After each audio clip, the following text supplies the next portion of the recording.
Hey everyone, and welcome to another episode of From No Crypto to No Crypto. I'm your host, the Crypto Coach, Blockchain Wayne. Today we're joined by Slater from Blueberry. Slater, glad to have you on today, man. Exciting day. Actually, day of recording as you guys launch, right? Yes, sir. Yeah, it's been a little bit of a few sleepless nights in the past, so you'll have to excuse me if my eyes are looking a little bit tired. But super excited to be talking to you, man. Really looking forward to Oh this. man, that's part of working in Web3, man. You have the bloodshot, tired eyes to. If not, you're not really working, right? Yeah, agreed. You're not trying. Awesome, awesome. Well, man, I definitely want to find out more about Blueberry and what's going on there and what your dev shop has done to launch that. But before we jump into that, tell us a little bit about your background, man. Maybe what you've done before jumping into this space and what you've done since. Yeah, for sure. So I got kind of an unusual background. I mean, I guess there's really not a traditional background in crypto, except maybe the finance track. But yeah, actually started off in the ag commodity space. So my family office was kind of a big ag commodities trader and processor. So I kind of grew up around that world and was trading boring stuff like wheat, corn, and rice from a pretty young age. Looking at weather reports, seeing how the next harvest was going to go. Wasn't very good at it at the time, but it definitely got me interested in markets very early on. And then out of college, worked at those trading desks a bit, and eventually started my own first company with one of the larger scale cannabis operations when cannabis was first legalized in California. So ran that business for a few years, and then around 2020, late 2020, got out of it and basically took all the money I'd made in my career and put it into a DeFi fund. I really couldn't stop thinking about DeFi since like 2017. It's probably spending more time there than I should while doing other stuff. But still didn't necessarily feel like I had the technical chops or understanding of the market, like really what the right founder entry point was, right? So took my own money, a little bit of family and friends, and put it into a fund called Zero One Capital, and just did DeFi trades and used different protocols from 2020 to 2022. In 2022, it felt like it was fairly obvious the bear market was starting to hit, and it might be good timing to start building an ambitious protocol that would be like a year plus build out that would really do something new in the space. Was always the intention. So put together a team, and we got started in about March 2022. Been building for almost 2 years now, and finally kind of ready to launch our full suite of products. We did launch an MVP a few months ago for a kind of sub product that we'll get into, but yeah, the main launch of the Blueberry protocol is actually today, like you mentioned, and so yeah, super excited to finally be getting it out there in the world, and that's kind of how I ended up here. Nice, man. So the mantra out there is bear markets for builders. So you took that and was like, let's plan it to build during the bear, right? I saw that tweet enough times. I was like, all right, I'm just going to take it literally. That's good. And a lot of people don't think about that. They see these projects that emerge really when the market's hot. That's when it's going to get attention. But it takes a lot of faith and a lot of belief to say, all right, prices may be going here, but we're going to build for the future. And that's exciting to see, man. That was kind of my take when I got into the space in 2016, but it was really 2018 that solidified it for me because I was out there trying to see, okay, what is everybody building in 2018? Because that was going to tell me, was this a fad? Was I duped in 2016, 2017, or is this for real? Yeah. I mean, I'd be lying to you if I said there weren't a few moments of wavering faith, right? Like I was there for 2018, 2019 bear market. I was on the Twitter the entire time, and you saw all the platitudes about remaining faithful, et cetera, building through the bear market. But there was something about this last bear market that, it felt like we really had these first signs of product market fit and real products with DeFi. And I really thought this was just going to be the inflection point. The industry was going to keep going up. We're going to keep finding real use cases. I think a lot of people thought that, right? And then yeah, 2022 hits, and we obviously all the biggest players, all the darlings of the industry, not all of them, but many turn out to be fraudulent. Man, it was tough, and yeah, we almost ran out of money a few times, but we're able to raise money at the right times and push through, and very glad we did. It's crazy how resilient this market and its community are. It just proves itself over and over. Yeah, absolutely. I mean, there was if you think about 2022 to 2023, I mean, it was like Black Swan event after Black Swan event. It was like, okay, what's next? And I think it eventually got to a point of exhaustion where it was like, I don't think anything else would really shake it down anymore. And that's when we saw, as of right now, it's looking like to have been the bottom. So right. And that's actually right after November 22, December 2022 was when we raised our first round. So it was like the worst timing possible. We're just eventually able to get it done. But yeah, it was scary there for a second for sure. But it was Yeah. fun. It was Yep. fun. Yep. All right, Slater. So tell us a little bit about.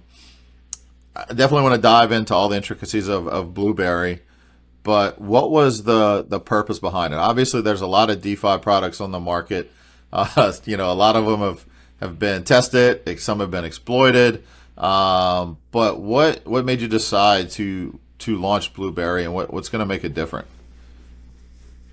Yeah, so obviously coming from the ag commodities trading world, you basically have every sophisticated financial instrument for hedging or speculation that you could possibly want, right? And coming into the DeFi world and running a DeFi fund, I loved all these trades where you could really stack all the building blocks on top of each other, right? And maybe combine 5 or 6 protocols and be earning rewards and yields at every step, arbitraging the rates, etc. Um, and stack things on top of each other. And I really think that's what makes DeFi unique, right? Like that composability, that ability to customize and put Legos on top of each other. But the interface that really people prefer to interact with, people love leverage in this space, right? So it's generally always centralized exchanges. However, there is this full suite of DeFi products that are available that you can't really access with leverage, right? And like typically that would be the role of a prime broker in traditional markets, right? Where you could really customize any trade that you want. They'll tell you the right parameters that they can lend to you at. Um, and then you could really put on any trade in the world, right? But it's not really available in the context of DeFi to this point. There have been a number of protocols like market themselves as prime brokers, but in my view, the real definition for prime broker is that customization and that generalization, right? Where like you can do the whole suite of things that you can do in DeFi, and you can have a lending market that powers that and understands the proper risk parameters for whatever that action or set of actions that you want to do with the borrowed money is.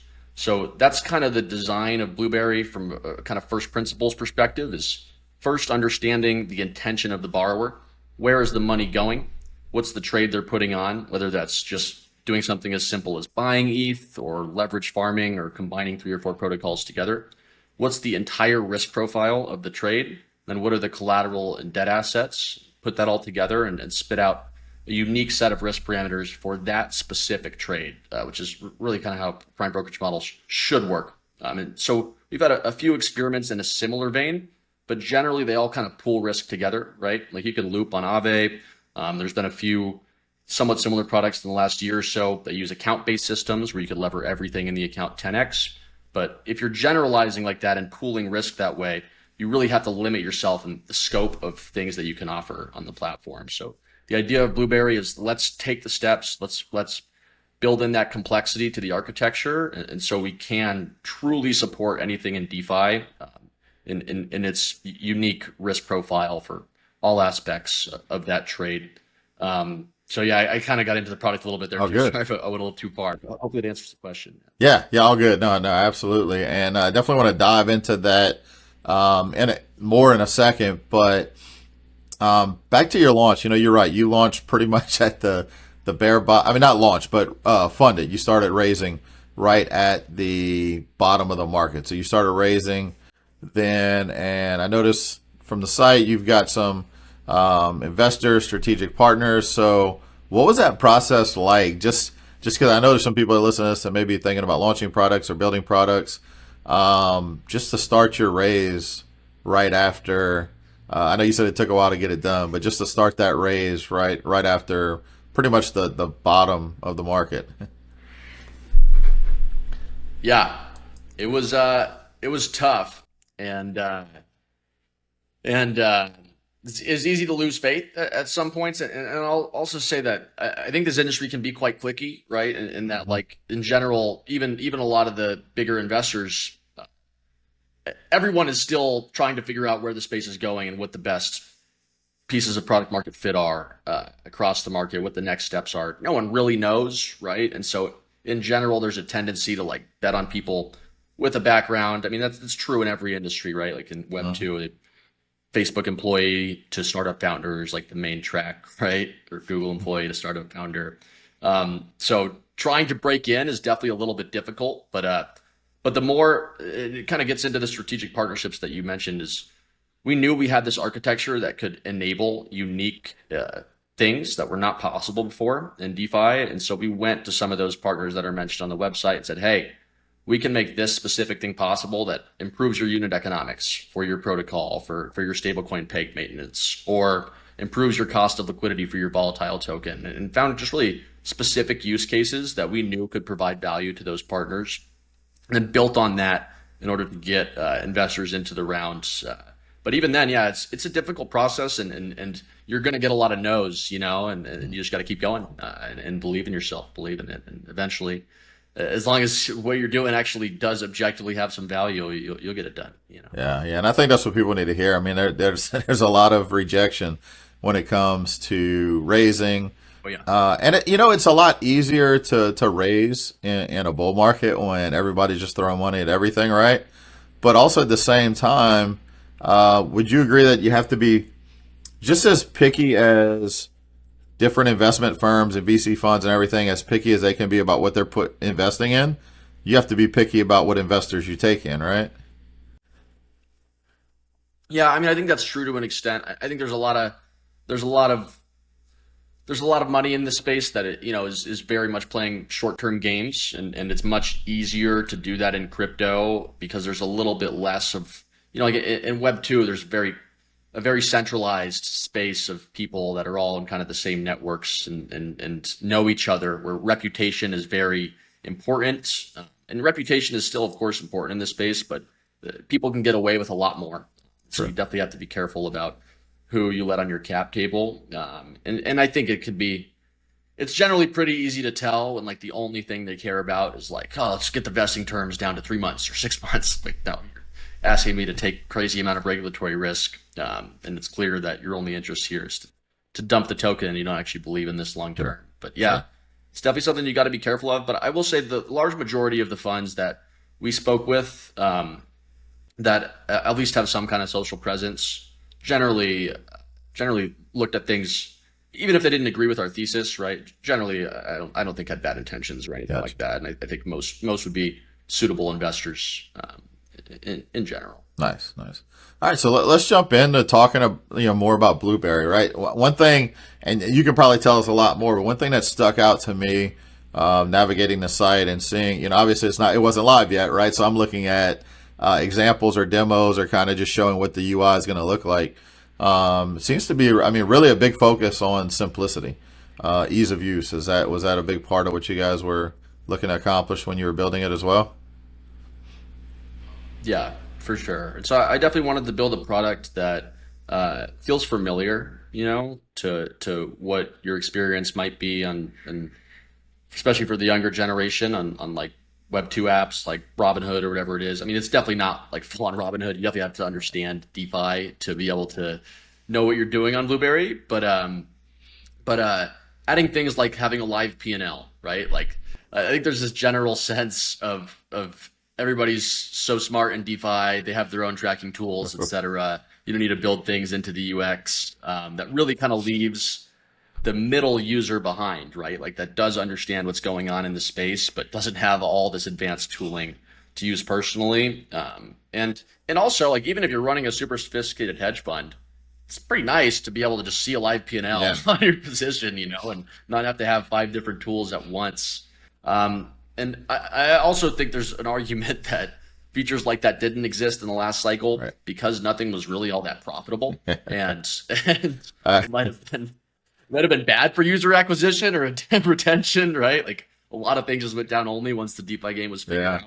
But I think the benefit of this cycle is we have things like staking, we have things like restaking coming down the pike, we have things like real world assets that are generating real sustainable yields. And then we have the incentive layers on top starting to come back, where I think it's actually going to be super profitable for a while to be doing things like leverage farming. So maybe other teams will start to follow that lead and implement features like that a little bit more. And then, doing things like segmenting the trades between delta neutral trades or whether you're going long or short and displaying all the different components. it might still be overwhelming to some newer users, but yeah, just trying to give as much information as we possibly can, so people can make good decisions. Yeah, that's good. That's good. And I have to concur. If I think back to, was it what, 2018, 2019, I think when I was playing around with a lot of different DeFi protocols, I couldn't tell you today if it was profitable or not with all that. There were so many other moving pieces, and yeah, it's right. It's kind of hard to track that. I know my accountant, Especially with all the impermanent loss and yeah, everything. yeah. My accountant just had a dumbfounded look on his face, and I was like, "That's what I think, right?" You could imagine. Cool. So what? I was reading through the platform, and I saw a term that really caught my eye that I wrote down. I wanted to ask about, but it says using position NFTs. What does that mean? For sure. So people will hear the term under-collateralized lending, right? And it immediately sounds scary. And there's two different types of under-collateralized lending, to be fair. One is like credit, right? Where you're just trusting a person to pay back the money. And to be very clear, that is not what we're doing here. The other type of under-collateralized lending, right, is you're borrowing more than the collateral that you're supplying. But like a trading app, like a Binance, like an FTX, you're then using that money in the context of the platform's integrations. And we wanted to recreate that kind of user experience, but in a non-custodial, decentralized format, right? Because when you have to rely on a centralized company, things like FTX might happen. There's significant counterparty risk. And that's kind of the idea of DeFi, is how can we rebuild these systems without that counterparty risk, instead relying on code-based rules, right? So position NFTs are built to accomplish that goal. It's a fairly simple concept. So when you really break it down, so all it's doing is when you select a trade and your collateral and debt assets, it'll tell you what your maximum borrow limit is, both in terms of dollar value and also as a loan to value ratio, a leverage ratio. And then the position NFT, once you create that position, just basically locks up the collateral that you provided, the debt that you borrowed, and the deployed position into an NFT that is both non-custodial, but also non-transferable, right? So you can't go on Blueberry, provide $1,000 of collateral, borrow $20,000 and just leave, right? Like you have to use the $20,000 to do something on the platform. Once you do that thing, it's in a non-custodial NFT. You can close and claim the position's P&L, or you can edit collateral, edit the position in whatever way that you want, but you can't just run off with the money. So just achieving non-custodial leverage in a generalized way, where we're not creating counterparty risk, but can still keep the lender safe on the platform. People can't just take the money and run. Awesome. Cool. I mean, that's very interesting. That was one of the topics that I wanted to really touch on. I'm a big fan of utility within the non-fungible token space and all the different things it can do. And I have to say that's one of the first I've heard of that, that concept. And that's what I love about this technology. You're constantly seeing how it can be used. And you basically took that was a risk problem, moving into DeFi and figured out a way to make it to where it's feasible to operate. So that's very, I think that's a very, very interesting, approach to it that most of us probably never would have thought of. Yeah. Yeah, I think NFTs, I never really saw the vision for profile picture NFTs, Sure. right? But as a system of assigning unique information to certain wallet addresses, the use cases are like Right. infinite, right? So it's definitely good to show one of those use cases. And I think there's a few other, there's a good amount of other projects that have used NFTs in similar ways, but yeah, I think it's just the beginning there, and definitely can't wait to see what continues to develop. Nice. Yeah, it's definitely. I'm going to add that to my. When I give talks, I talk about all the different ways NFTs can be utilized, and I think now I'm going to add that to the list, because that's a great use case. So as we move on, we talked about you guys are launching today, the day of recording. Obviously, this is coming out, a few weeks after we recorded.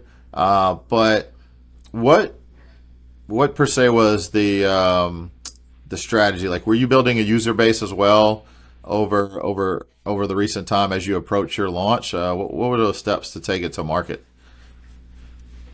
Yeah, so we initially planned to launch in the middle of last year, and we did, excuse me, just a bit of like a early adopter campaign where probably seen these around on Twitter, where like you can put in your address and send a tweet and say, hey, I'm an early adopter for this platform. We're one of the early adopters of that early adopter system.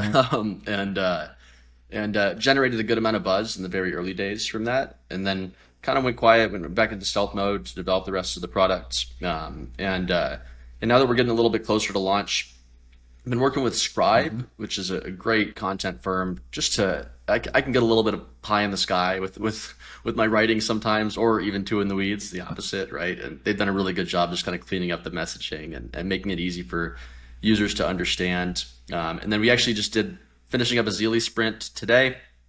And then the biggest piece of the launch go-to-market is around the lock drop, which will be starting today, where you can lend assets and receive kind of on paper tokens for BLB.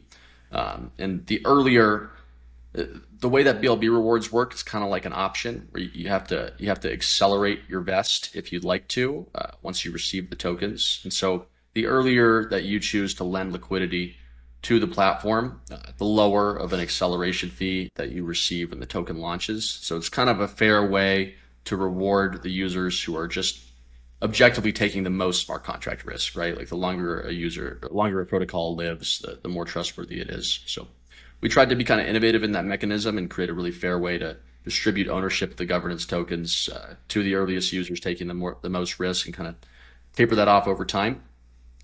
So yeah, I think that'll be a big draw for users and the ones that like to interact early on, and then the partnerships that you mentioned earlier, I think are going to be a big part of the launch as well. Awesome. And so BLB, I take it from the conversation, that's going to be the governance token, the native token to the Blueberry platform. Correct. Awesome. Correct. Or should I say ecosystem, right?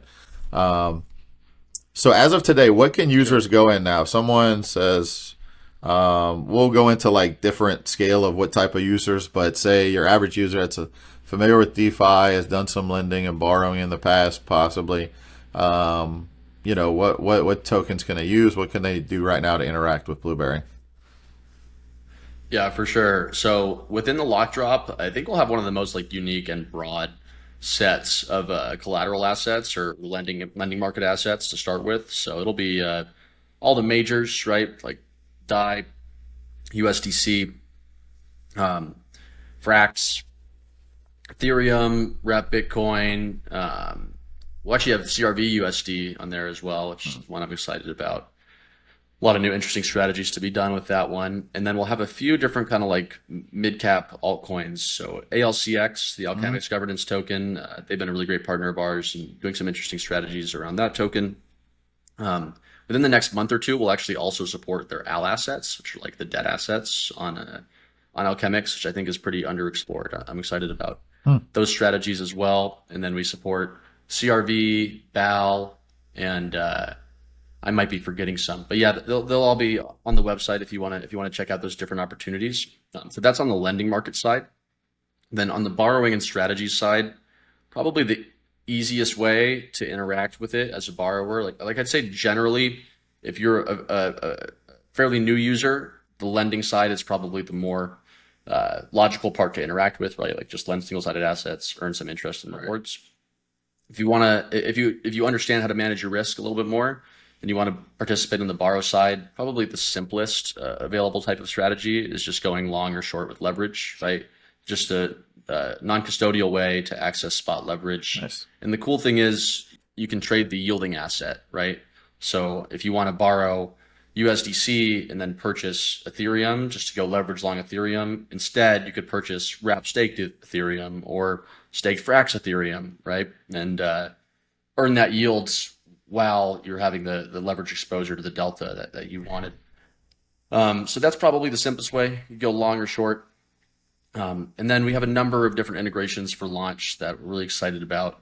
The first and foremost is going to be the Curve and Convex ecosystem, including the Frax Convex layer on top. So a bunch of really awesome pools there that you can lever up on, delta neutral, long or short. And then Redacted Cartel just launched their PXETH products, which is the highest yielding LST at the moment, we will have the highest available leverage for delta neutral, basically looping that trade. So you can borrow Ethereum and purchase PXE and lever that up 20x, which I think will be a very popular trade for a while. Then we'll support the Aura Balancer ecosystem and then Raw Balancer as well. And then last but not least, we have kind of a permissionless RWA sister protocol called StakeUp. And it's built on top of this primitive called Bloom that allows you to lend to market makers over collateralized by treasury bills. So it's a permissionless corporate loan, but it's over collateralized by treasuries. So you're kind of carrying over that same risk profile. You earn a little bit less interest, but it's still probably the lowest risk source of USDC yield because of that.